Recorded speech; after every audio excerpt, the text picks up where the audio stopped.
A67. Paano? 67. Basta, mag-symbolize ka lang ng 67 at isa ka ng, isa ka ng malakas. Malakas. Ayan ang sinisigaw ng ating mga Gen Alpha. Which is 67, 67, 67. And I do my own research at napag-alaman ko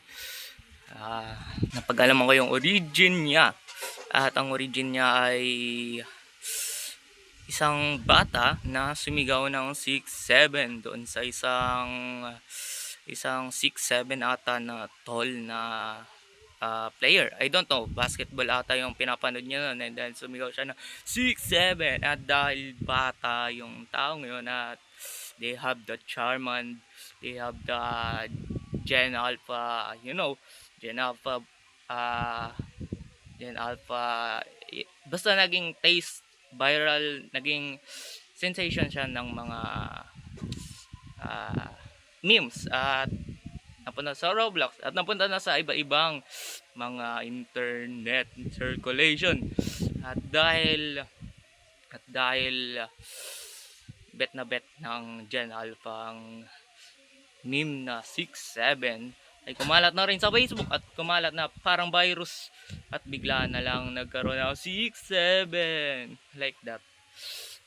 I don't know kung medyo corny or cringe pakinggan pag ako gumagawa, pero panoorin niyo yung totoong video na nagsabi ng 6'7", yung guy na yon, and then I guess ma-approve ka rin. At by the way, may bagong release na 6'7" Funk, at kung papakinggan natin, sobrang ramdam mo na talaga yung era ng Gen Alpha, no?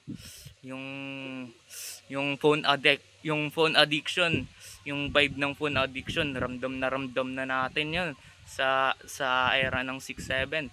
Tsaka ramdam na natin yung mga Robloxian na naglalaro at talagang high na high at 6'7 ang 6'7".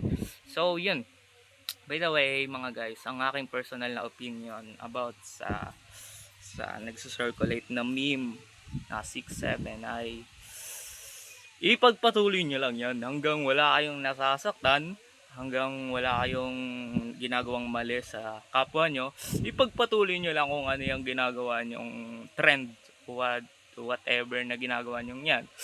So medyo mahirap para sa akin na nung una na i-digest tong 6'7", kasi bigla na lang lumalabas to, nagpapapap without context na ano nga ba talaga tong 6'7". Kailangan ko pang gamitan ng AI para malaman kung ano talaga yung origin na itong 6'7". At ngayon, isa na rin ako sa taong sinisigaw yan, 6'7", 6'7". Pero with a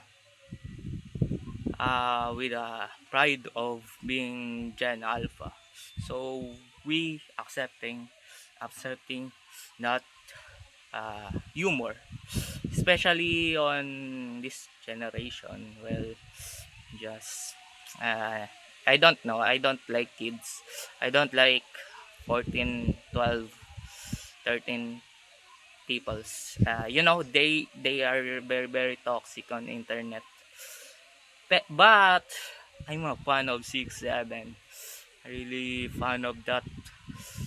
Simula nang nag-explode yun sa internet. At finiture ko lang dito sa channel ko kasi tangina, pansin ko lang may nagbago, may dumating na bagong viral, at yun nga ang 6'7".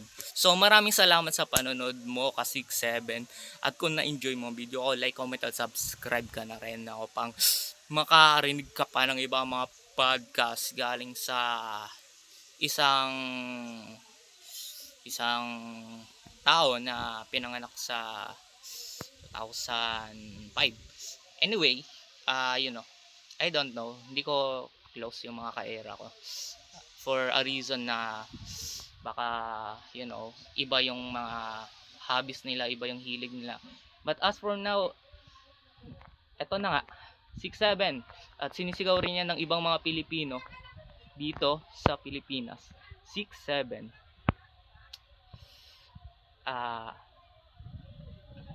You know, 6'7" is in the Philippines. We are in 6'7" meme and humor on this Philippines. So we proudly supporting the guy, that viral internet guy with a 6'7". Never mind. It's too much. Yap. Anyway, like, comment, and subscribe. Bye.